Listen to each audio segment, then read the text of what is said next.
F'Settembru li għadda, il-persuni b'impjeg full-time żdiedu b'5.7% filwaqt li dawk b'impjeg part-time bħala l-impjeg ewlieni tagħhom żdiedu bi kważi 1%. Dan meta mqabbel ma' Settembru tas-sena ta' qabel. ċifri tal-Uffiċċju Nazzjonali tal-Istatistika pubblikati miksuba minn Jobs Plus juru li din iż-żieda rriżultat f'196,314 il-persuna b'impjeg full-time u 61,677 persuna b'impjeg part-time. Dan ifisser li meta mqabbel ma' Settembru tal-2016 dawk li jaħdmu full-time żdiedu bi kważi 10,000 u dawk b'impjeg part-time żdiedu b'200. Sinifikanti hija żieda ta' aktar minn 2,000 impjieg fis-settur amministrattiv u 1,200 impjieg ieħor f'dak li għandu x'jaqsam mal-arti, divertiment u rikreazzjoni. Bħalma qed jiġri xahar wara l-ieħor l-ikbar żiediet iseħħu fis-settur privat.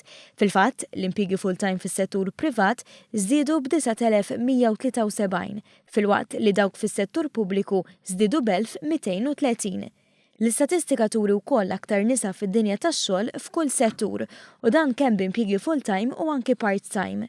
Biex statistika oħra tikkonferma l-impenn bla preċedent tal-Gvern biex ikompli jżid ix-xogħol u jnaqqas il-qatt.